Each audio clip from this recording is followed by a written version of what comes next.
So just to start with a few introductions, my name is Sarah Norris and I am the Head of Service for One You Surrey, the county's integrated healthy lifestyle service, and we deliver both smoking cessation and weight management support.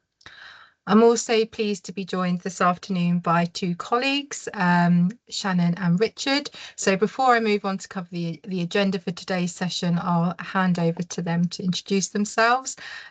Firstly, Shannon. Good afternoon, I'm Shannon. I'm the Marketing and Partnership Lead at One You Surrey. And Richard. Good afternoon, my name's Richard. I'm a GP partner in Hertfordshire.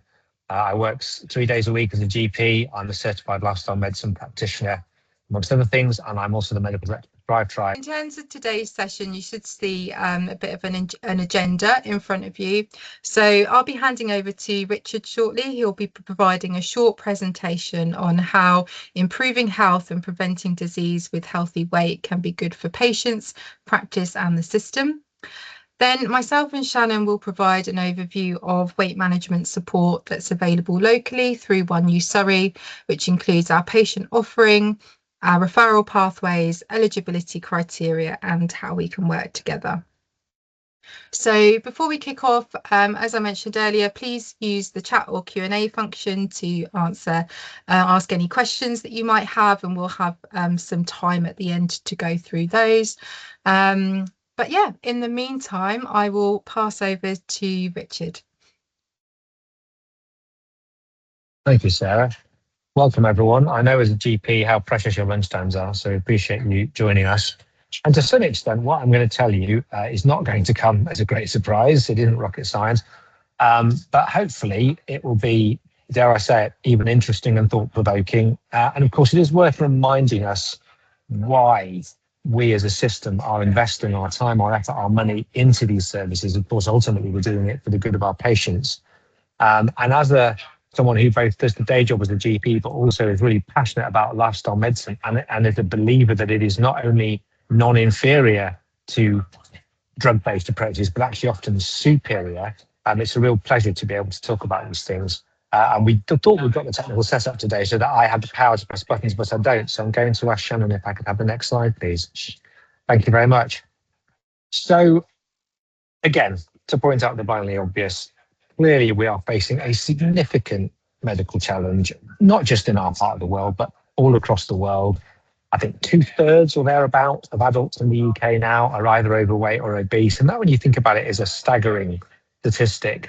Rather frighteningly, I think it's at least 25% of school children as well, which is a statistic that we didn't really have to worry about a few years back.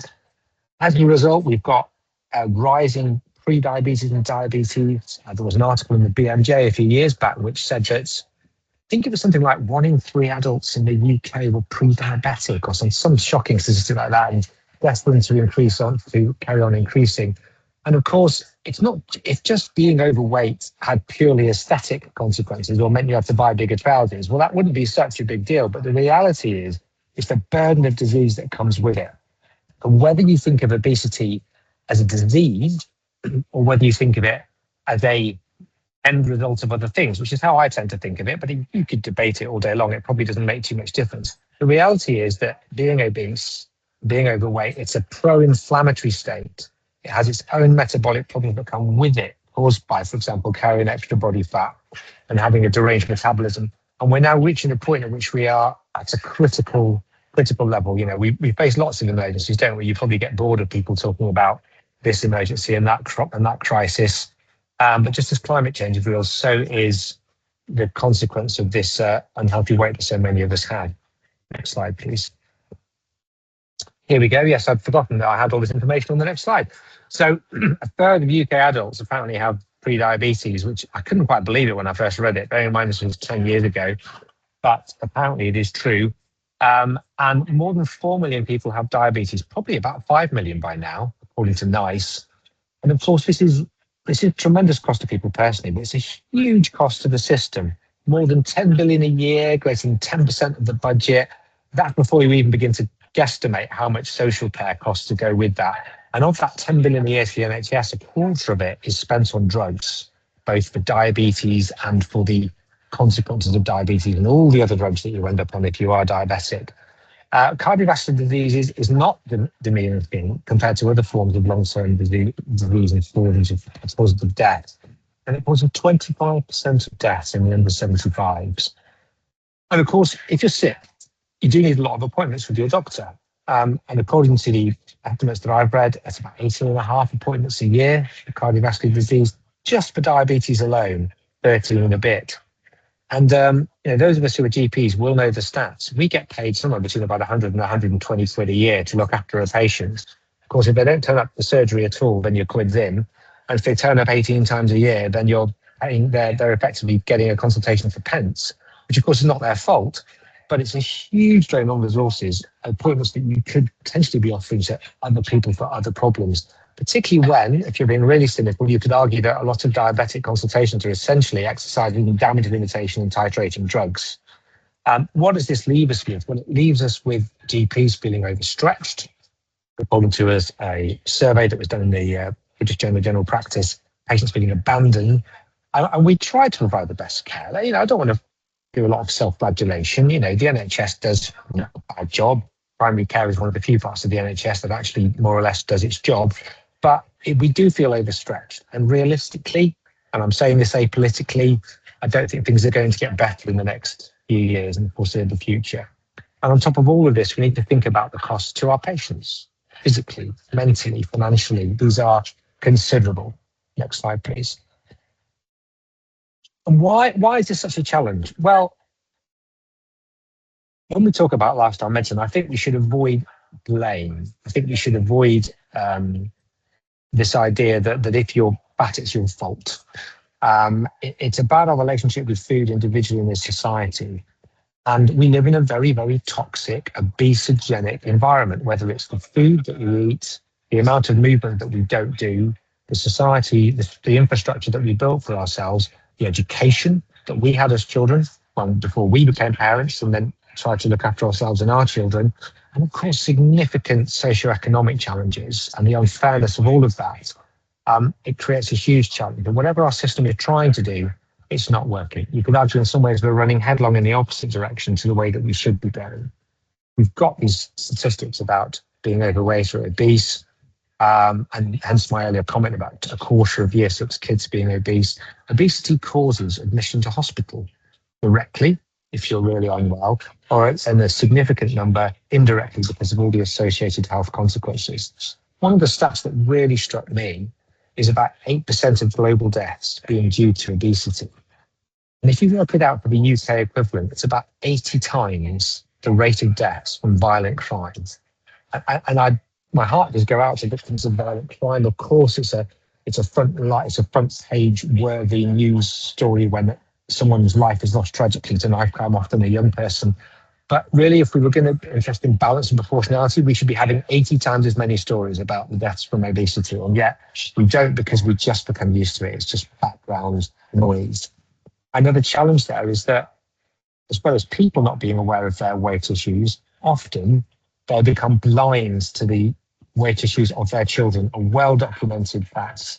I don't know if you remember Jamie Oliver's first attempt at getting, healthy food in schools, and all these newspaper pictures of people posting hamburgers through the railings to their deprived children in playgrounds. The reality is that we just don't understand the challenge, the scale of it often we face as parents. And there's a lot of bad guidance out there. I'm not going to get hugely into the diet wars today because that can be unhelpful. But for a long time, we were banging on about low fat. And increasingly, it's understood that was probably a mistake and not nuanced enough. And most of the problems we have nowadays are with highly processed food, which is full of sugar. And yes, of course, highly processed fats as well, but mainly sugar. And big food is responsible for a lot of this bad guidance because we're sold products which tell us on the front of our cereal packet that it's got, however many of our 5 a day and it's healthy. And as a rule of thumb, I tell my patients that anything that has a packet on it, it tells you how many of your day it's got, how many of your 5 a day and how good it is for you is almost certainly ultra-processed nonsense. And the diet wars are tricky because if we as health professionals can't quite decide what we should be telling everyone about the healthiest diet to eat, how can we expect people who don't have a training in evidence-based medicine and all the science that we've learned as part of our careers? And obesity itself is complicated. I would say a long time ago, let's jump back to when I was a kid, which was 30, 40 years ago. The really obese people in society, and they were relatively few in number. You could remember the kids at school that were really overweight and often got mercilessly bullied. They often that was often because they had real challenges in their lives and adverse childhood experiences and difficult relationship with food and self-soothing through eating and all that kind of thing. And that remains absolutely the case. But nowadays, there are so many more people who actually haven't had many of those experiences, but just because of the obesogenic environment they've been raised in, have ended up being significantly unhealthy as a result. Next slide, please. So this is one of my favourite slides, and occasionally it does cause a bit of controversy. I can reassure you all these figures are evidence-based. I've got them from the nnt.org.com, I forget which one, and also from various publications in medical journals as well. The reality is that drugs do have their place. I'm not here as a GP today to say to you or to stop taking all your drugs. Obviously, people would be rightly outraged if I were to say something as grossly simplistic as that. But the reality is that a lot of the drugs that we prescribe proudly in an evidence-based way, because there's a nice guideline for it, do not work anywhere near as well as you might imagine. So, for example, you have to treat, if you've got a Q risk of less than 20%, you have to treat 217 people for 5 years for one of them to avoid a non-fatal MI, 313 per stroke, no lives saved. And yet you only need to treat 200 people for someone to get diabetes. So if you're sufficiently low risk, actually you're going to be harmed by a statin, not benefit from it. And relatively few people have to take it to end up with muscle symptoms, which typically are reversible, and you can get over them once you stop the drug, but it is a potential harm. Even drugs that we would all advocate taking, like, for example, clopidogrel, if you've had a stroke, you still have to treat twice a lot of people for one person not to die from a stroke or a heart attack. We don't save lives by treating mildly raised hypertension. I'm sorry, but we don't.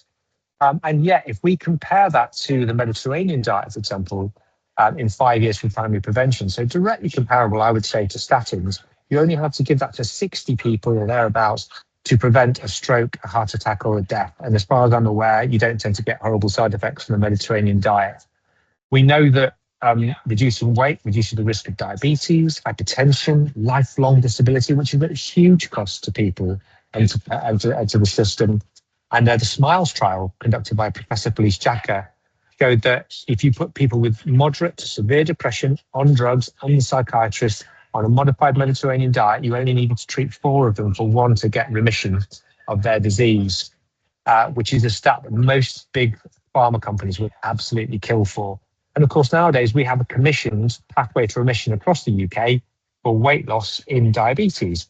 If you're a newly diagnosed diabetic, you have almost 100% chance of reversing your diabetes or putting it into remission if you reduce your calorie intake. So lifestyle medicine really does work. It's tremendously powerful. Next slide, please. And this is something I've put together looking at the relative risk reduction in different outcomes. So on this diagram here, you've got cardiovascular disease, diabetes, dementia, cancer, and all-cause mortality. And just to explain the key here, the greatest risk reduction that you can get is about a 45% relative risk reduction in cardiovascular disease and in diabetes. That's where the shape goes to the edge of the pentagon. And then the coloured shapes in the middle show how other bits of the pillars of lifestyle medicine can really help. So if you combine all the different pillars of lifestyle medicine, sleep, movement, eating well, managing stress, good relationships, purpose and meaning in your life, if you put that all together, you can reduce your risk on average relatively by 45% of cardiovascular disease, 45% of diabetes, 30% of dementia, 24% of cancer. Just think about that for a moment, and all-cause mortality by 20%. And then in the middle of the shape we've got here, the little grey shaded area, it's my attempt to demonstrate that drugs have their place. So, for example, combining a statin with a blood pressure drug will reduce your risk of cardiovascular disease, it will reduce your risk of all-cause mortality, it will reduce your risk of diabetes, of dementia, won't affect your risk of diabetes, won't affect your risk of cancer, and it's much less powerful. So this is a demonstration really why it's worth us having this conversation, because lifestyle services and looking at managing weight and behavior change, they're not a nice complementary add-on, they're a potentially life-saving game changer. Next slide, please. So why do we bother with lifestyle changes when we've got miracle drugs? And you all know what I'm talking about. I did a presentation yesterday to an organization called Man v Fat, which is a league of a football league across the country for men who are overweight playing football. And a lot of them now are taking weight loss drugs to help their team do well. And these drugs are incredible. Just think about the stats of what tirzepatide can do, Mounjaro, or semaglutide, Wegovy that we've had now for a little while. Why even bother if these things can help a person lose an average of 20% of their body weight? Next slide, please. There we go. Well, the answer is they have limitations. A lot of them have side effects. About 50% of people in trials discontinue these drugs within a year or less of starting them. And that's in medical trials where they've signed up and they're really keen. Never mind if, for example, you're a person taking them and paying for them yourself, and they've just got a lot more expensive of late. There is no long-term data. We cannot, lie about this. There is no long-term data. I hope with all my heart that we don't discover in 5 years that these do more harm than good, but I couldn't completely rule that out at the moment. And also trial outcomes are always better than real world outcomes, aren't they? Again, for the reasons I've explained, people are highly motivated. They see this as potentially a miracle pill. In the real world, of course, people don't take their tablets all the time, or they, have their injections, or they microdose them, or they share them with family members, or they don't use them every day. And of course, they don't address the root causes of obesity. The stuff I've talked about, the environmental settings, the obesogenic environment, the relationship with food problems, the psychological, the mental health problems that contribute towards that. We should also bear in mind that the weight gain off these drugs is common, rapid, and substantial. The stat I've got here is less than 17% of patients are maintaining their weight loss 1 year after stopping. And within that year, I think the typical figure is certainly on semaglutide, 73% of the lost weight is regained.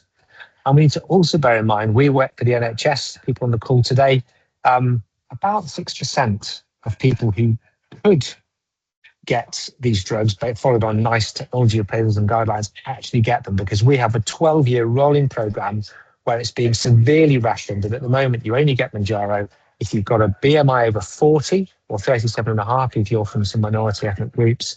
And you've also got 4 out of 5 of the following: diabetes, heart disease, hypertension, hyperlipidemia, and obstructive sleep apnea. So you have to be really sick to get these drugs. And even then, you might not want them or tolerate them. So that's why it's really important we have conversations about the value that traditional weight management services, with the right input and support, still have to add in the situation.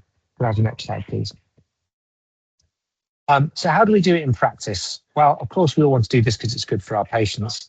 But in reality, there are ways of doing this that don't impact massively on clinician time. So whether that's opportunistic, because you're the person that has a conversation with the patient and you send them a link or you fill in a referral form, or whether it's based on a proactive search of your patient database with an offer again, via text, for example, an offer of referral to the service or the option to self-refer.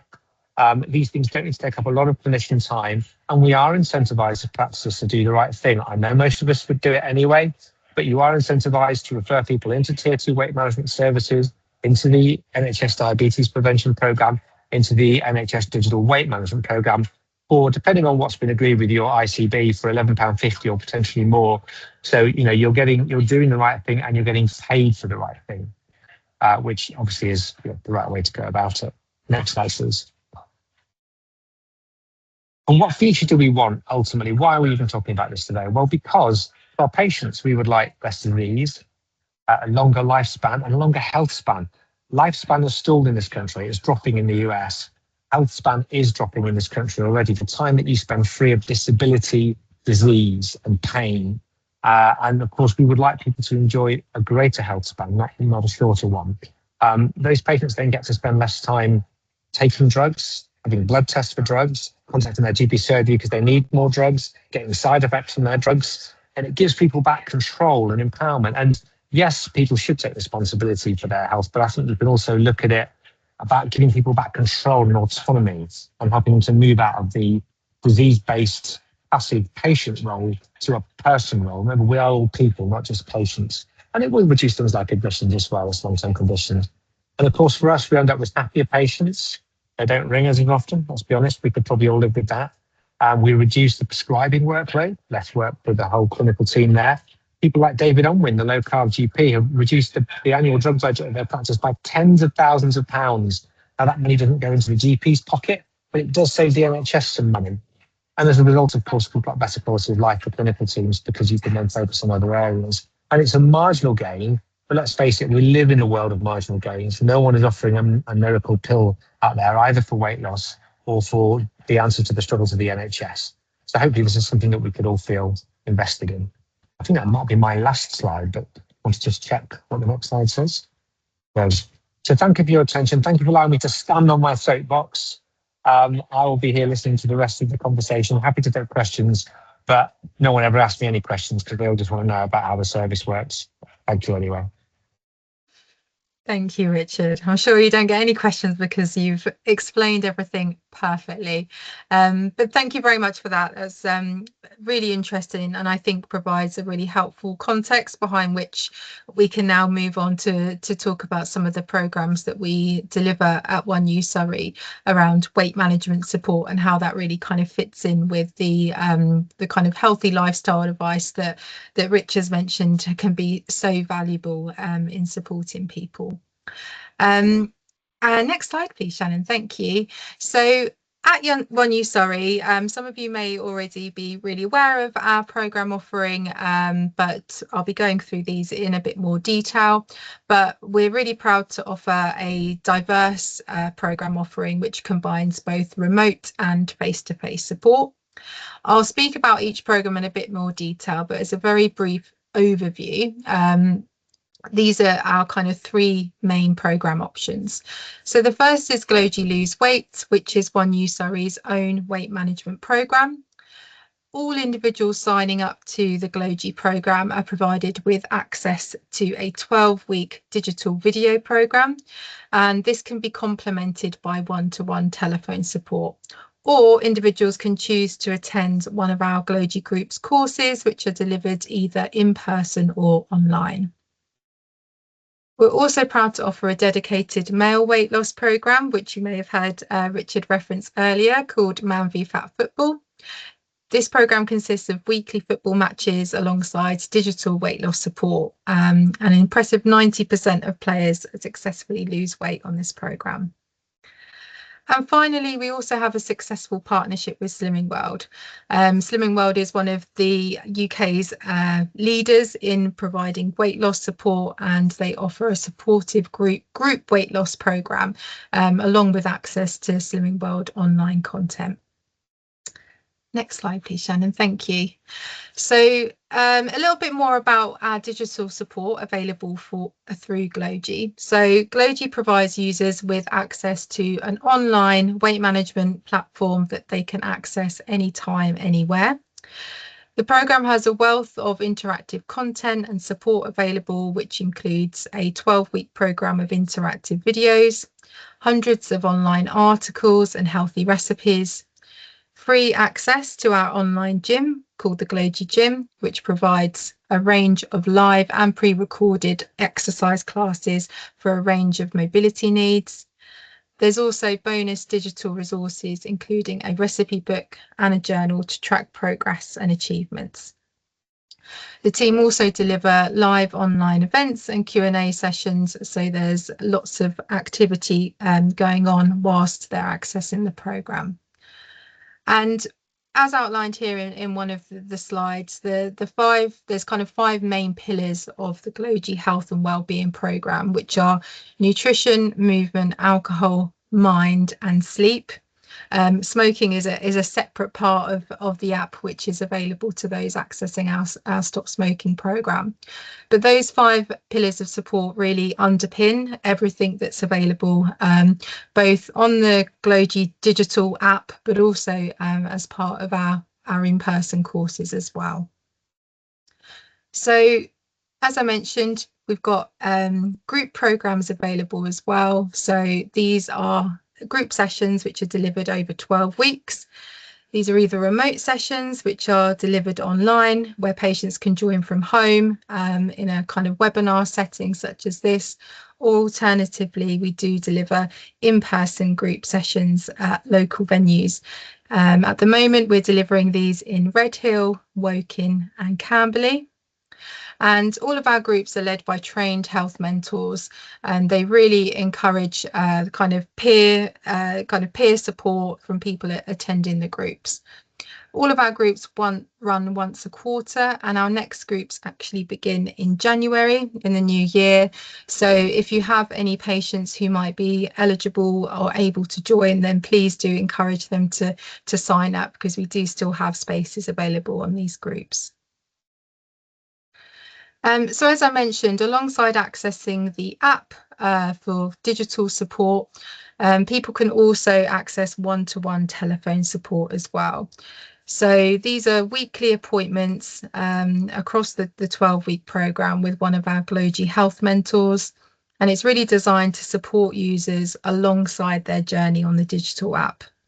One of the great things about this is that we offer flexible appointments. So for anybody who might only have availability in the evenings or in the weekends, then our one-to-one appointments are available at these times as well. Next slide, please. So this is just a little bit of an overview of some of the topics that are covered. So as I mentioned, we really do kind of focus on those 5 pillars of support, taking a holistic approach to managing or achieving a healthy weight. And just going back to one of Richard's slides earlier with the kind of diagram, I think it really kind of takes into account the impact of multiple kind of factors which can have a real benefit on improving weight, and looking at everything from a holistic approach. So as you can see here, there's things on here that you'd expect, such as nutrition, portion sizes, food labels and things like that. But we also kind of go a little bit of a step further than that as well, and look at things such as behavior change, mindset and motivation. We support people to kind of set goals and look at their habits and how to introduce new healthy habits. And we also look at things beyond just nutrition as well. So you can see that there's topics here around stress, sleep, emotional eating, movement and exercise, and things that hopefully will be really relevant to everyone, such as cooking on a budget, takeaways, eating out, and things like that as well. So here's just a few stats about why our Glogy program works. So based on the stats on this slide, we've helped over 8,000 people and still counting. Given the kind of holistic approach to the program, not only have we seen really positive achievements in terms of 80% of people increasing their portions of fruit and veg, we've also seen 68% of people report improvements in their mood, 41% reduce their alcohol consumption, and 78% improve their sleep quality. Alongside this, there's really great achievements here in terms of 87% of people accessing the program have lost weight, and 88% have increased their physical activity too. So moving on to Man v Fat. So Man v Fat Football, as I mentioned earlier, is our dedicated male weight loss program. Man v Fat was actually originally founded by a man who was struggling with his weight, but was quite frustrated at how local slimming clubs were mainly aimed at women. So with this in mind, he went on to develop and launch Man v Fat Football, which combines a football league exclusively for overweight men who want to lose weight.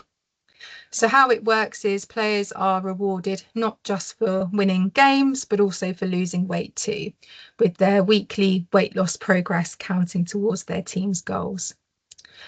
And at One You Surrey, what we're able to do is offer players the opportunity to join their local league for free for a 14-week season. There are weekly 30-minute matches with qualified referees, alongside support from an experienced coach, and also opportunities for friendship from like-minded teammates. In Surrey, Man v Fat already deliver 2 popular and successful leagues, currently operating in Woking on a Wednesday evening and in Guildford on a Monday evening.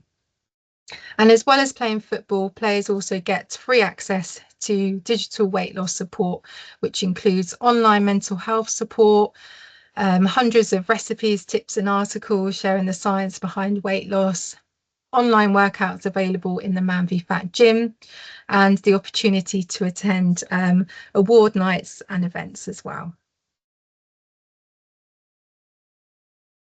And our final programme offering is Slimming World. So Slimming World is an extremely popular choice for people accessing our service, and members can benefit from the support offered from fellow group members at Slimming World and a trained Slimming World consultant. So at One You Surrey, we're able to offer a weekly Slimming World group session for 12 weeks. This allows people to attend their local Slimming World group for free for that period of time. And members have the opportunity to weigh in each week, set goals and measure their progress.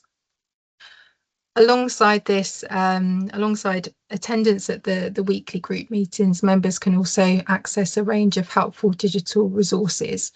So this includes information about Slimming World's flexible eating plan, food optimizing, and their unique activity program as well.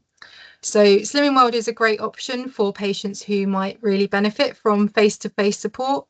As I mentioned, our Glogy Groups programme does offer face-to-face support, but it is only in limited locations across the county, whereas Slimming World offers a number of different groups at different locations and different times across the county as well. And yeah, that's great. Thank you, Shannon. And moving on to our eligibility criteria next.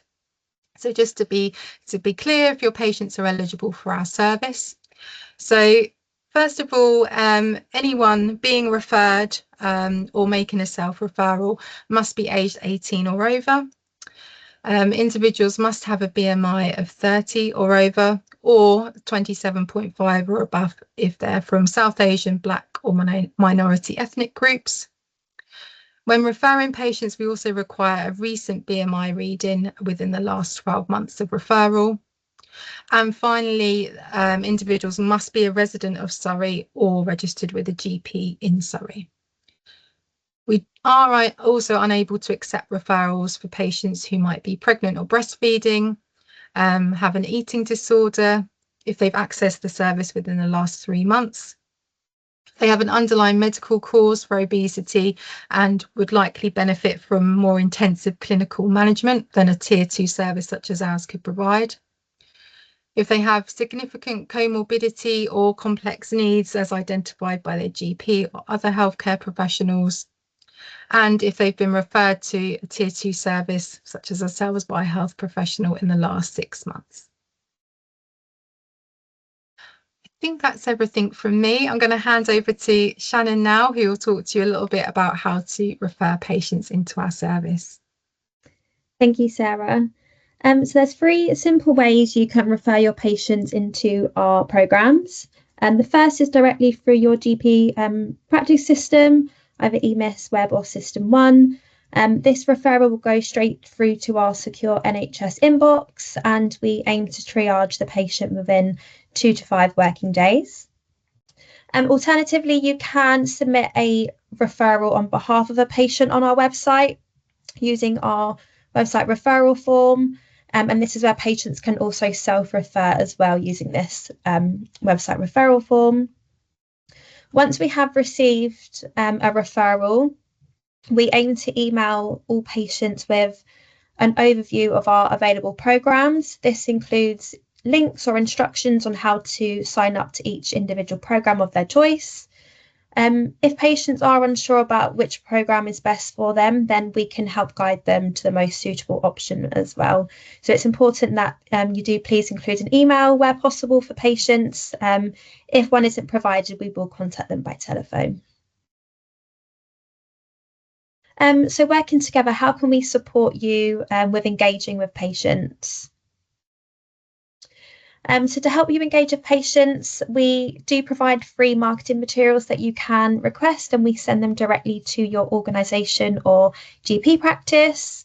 You can request these using our online form, which is linked here. It's also available on our website as well. We can also offer you a range of different templates to support patient communication. So anything from SMS text templates, letter templates, we can provide these for you. And we do want to work together with you. So we do recommend booking a meeting with the team, and we can discuss the best approach to help you engage with patients. We also offer a range of different online support and training opportunities to help healthcare professionals deliver effective lifestyle and behaviour change advice. We have recently been developing a brand new training resource supporting conversations about obesity, and this is really designed to help equip you with practical techniques and also give you the confidence to discuss healthy weight with patients who require it. Information on how to access this resource will be sent along with the webinar slides and recording in the next few weeks.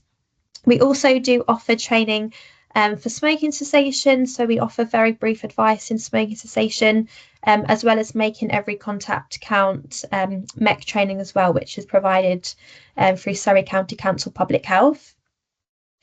All of these resources, including guidance on how to refer, and if you need to get a refresher on patient eligibility, and this information can be found on our website. We have a dedicated professionals webpage, making it really easy for you to access a refresher or information whenever you may need to. This is also where you can request those marketing resources as well. So that's everything from us today. So we just have some time now for any questions. So yeah, we've just put on here our contact details. So if anybody does have any inquiries or queries, and then this is the best way to contact us. Got our phone number here, but also our email address for general inquiries, and also our referrals email address as well. And also there's lots more information available on our website too.